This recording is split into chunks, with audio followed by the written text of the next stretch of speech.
Donc déjà, quand on s'appelle André Daricot, se faire appeler Daricot, déjà c'est parti pour un destin hors norme. Hein, une enfance de basque bondissant. Pour moi, j'ai su qu'il avait été champion de pelote basque d'Harry, le grand Harry, le petit grand. Ça va Coco? Ça va, dis donc, ça va Coco, tu es con, mais tu es bien.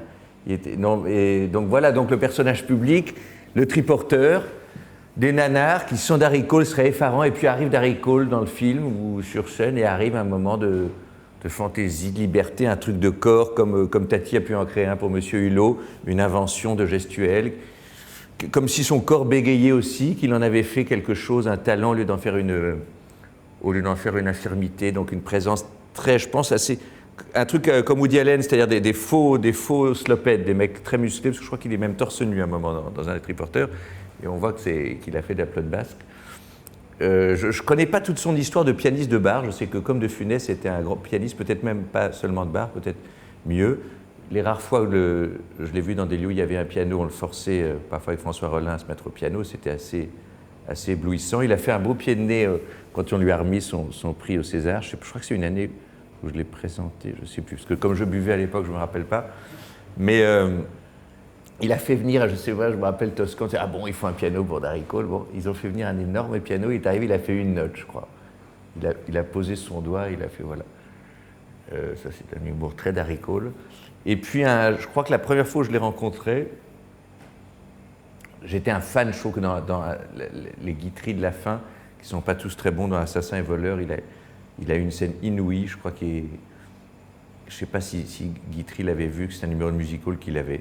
Voilà. Et puis tous ces films, pardon, je fais du coq à l'âne, mais il y a un peu tous ces films des années 70 avec Serrault, Poiret, Francis Blanche et tout ça, où il y a toujours la scène, une scène inouïe, que ça soit un duo avec Francis Blanche ou que ça soit confronté à Serrault et Poiret. Moi, c'est un peu mes maîtres en fantaisie, en liberté, en folie, en invention, en gaieté et en légèreté, en faisant croire que tout ça est léger. Alors, Serrault le faisait moins croire, mais enfin, c'est vrai que Serrault, Darry Cole et Daniel Prévost, d'une autre manière, sont des gens assez stupéfiants et qui n'ont pas... C'est une époque où c'est plus difficile de travailler avec des metteurs en scène de cinéma parce que les gens ne vous envisageaient pas tellement. Aujourd'hui, quand on est comique, le lendemain, on peut faire un drame, le surlendemain, un film d'aventure. Et bon, à l'époque, il fallait beaucoup de temps. Serrault a eu un peu de chance à la fin de sa vie, encore pas beaucoup, de rencontrer Miller et de rencontrer Sauté. Et Darry Cole, même s'il a une ou deux scènes assez étonnantes chez René ou chez Mocky, moi, il nous manque quand même pas mal, en dehors de lui dans la vie, il nous manque quelques films et quelques belles scènes avec Darry Cole. Je le rencontre à un gala organisé par François Rollin dans la brillante ville de, je ne sais pas, c'était une des villes que je pensais à l'Est, c'est pas Nogent, et je croise dans les coulisses un type mort de panique à l'idée de faire un sketch. C'est vrai qu'un sketch, ça peut terroriser. L'efficacité comique, c'est un truc très particulier. Et on le retenait de force pour ne pas qu'il parte, vraiment, en bloquant les portes, en le tenant. Et puis il est monté sur scène et c'était stupéfiant. Il racontait vraiment un truc qui n'avait aucun intérêt, un truc sur un petit poussin, un petit texte à lui. Et souvent on dit que des gens pourraient réciter l'annuaire et que c'est drôle, et on le dit sur un peu trop de monde. Sur Darry Cole, ça a vraiment un sens. C'est une façon de prendre les mots, de prendre le temps, de faire des silences, c'est une façon de jouer avec les mots, avec le... C'est très très extravagant ce qu'il a fait avec ce texte. Et les gens étaient... C'est là où on a vu quand même, comme on dit, qu'il en avait beaucoup sous la pédale encore, qu'il aurait pu en donner beaucoup, beaucoup plus, c'est que les gens étaient stupéfaits. Je pense qu'il y avait des générations, des gens plus jeunes qui ne savaient pas qui c'était, des gens qui ne lui connaissaient pas ce talent. Et cette salle, le voir raconter ce conte un peu con du petit poussin, et le talent de conteur et la folie qu'il avait à dire ça, ont été assez épatés. Alors après, je ne sais pas s'il y a de la paresse, s'il y a des hasards, s'il y a des... Il raconte beaucoup que c'est parce qu'il a joué, qu'il a fait des nanars, oui. Je crois que c'est aussi, après, il y a... Comme disait Truffaut, vous avez choisi la vie, moi j'ai choisi le cinéma, il disait ça à Bernadette Lafont. J'imagine, pour voir la fantaisie qu'il avait dans la vie et le plaisir qu'il avait à croiser les gens, et je crois aller chez lui un peu sur la côte basque, à jouer sans doute au casino, aux cartes, au piano, qu'il n'avait peut-être pas non plus toujours le temps de faire le métier d'acteur. Voilà. Pas assez en tout cas. Je l'ai vu dans Le Fil à la patte aussi, où il était incroyable. Toujours des compositions physiques qui sont très rares en France, des choses de corps, comme De Funès ou comme comme Monsieur Hulot, comme ouais, de la pantomime vraiment, ou comme les grands types du muet. Il aurait été étonnant, je crois, en muet aussi. Et puis voilà, moi quand je le croisais, ça me stupé. Il avait un jeu avec les femmes et tout. Il avait ce truc de séduction des hommes petits, il s'asseyait sur les genoux des femmes. Et ça marchait. Il est arrivé jusqu'à assez tard. J'ai une dame qui travaille avec moi qui s'appelle Barca, qui est une jolie marocaine. Elle était vraiment. Elle le trouvait irrésistible. Il est arrivé, il s'asseyait sur ses genoux. Ça va, dis donc, cocotte, ça va, on est bien, c'est un peu anguleux. Ça va, tu viens d'essayer de m'embrasser, non? Je ne sais pas, bon, en plus rapide et en plus vivant que ça. Voilà, monsieur Daricot, là, tout de suite. Non, c'est difficile parce qu'il n'a pas. Il manque un film, on dit voilà qui était Daricot, c'est-à-dire la façon dont ont été faits ces films. Il y a toujours toutes ces comédies de l'époque, toutes ces.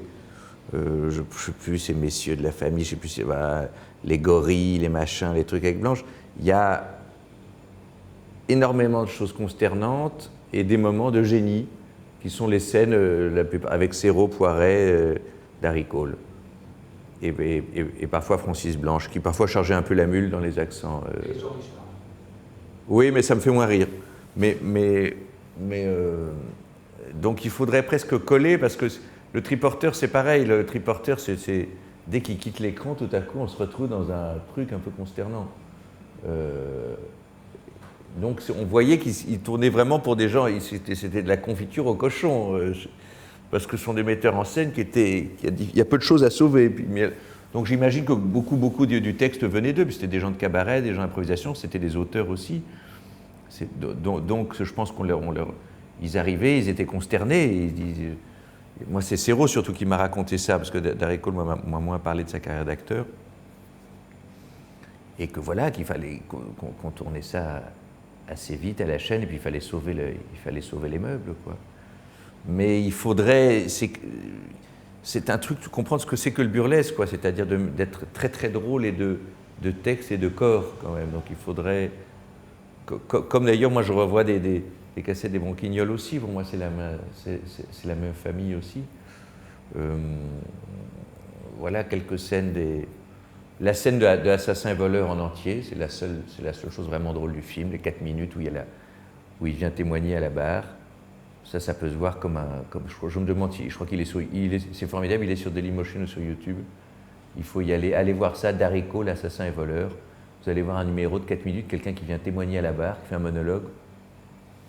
Voilà, c'est pour les gens qui aujourd'hui adorent Jamel, tout ça, peuvent voir que ça existait déjà. Enfin, c'est pas, ça dit rien contre Jamel du tout, au contraire, c'est que voilà, mais que déjà à l'époque, un type s'appelait Daricot, qui faisait un jeu avec les mots, avec les silences, avec la présence, qui était irrésistible. Vous chaussez du combien? Je chausse du 42. C'est pas la pointure de tout le monde, hein, monsieur. Pourquoi Dari voudrait me faire un cadeau? Un cadeau post-mortem?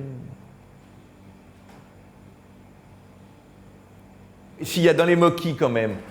Il y a des films qui vieillissent. Il y a dans les films de moquis, il y a des scènes de Daricot. Et les moquis, quand même, ne sont pas des nanars. Tous les moquis des années 60-70, il y en a un où je crois que c'est pas En effeuillant la Marguerite, je sais pas, où c'est Jean Poiret qui a un petit béret avec un acteur allemand que j'ai oublié, je ne sais plus ce qui se passe, et à un moment ils vont voir Daricot qui tient un bureau et qui ouvrait un signal, quand je vous dirai tri, vous intervenez. Je ne peux pas vous expliquer pourquoi c'est à hurler de rire, mais essayez de trouver ce film-là. Trouvez les moquis avec Daricot, parce que là c'est d'un autre niveau. Vous voyez ce que c'est, ce film-là, ou pas? Vous avez dit tra-tra-tra-tri. Non, pas tra-tra. Dis donc, pas d'ordre, pas de directive. Vous venez avec moi, c'est un ordre? Non, c'est un conseil. Ah, un conseil, oui, mais pas d'ordre. Vous venez dîner, c'est pas un ordre, ça? Non. Ah, bon, d'accord. Pas d'ordre, pas de directive. Il joue une sorte de petit chef du bureau qui est obsédé à l'idée qu'on ne doit pas lui donner d'ordre. Pas d'ordre. Asseyez-vous là, c'est un ordre? Non, c'est un conseil. Ah, un conseil, je le prends. Pas d'ordre, je suis chef de bureau. Ah, mon Dieu. Allez.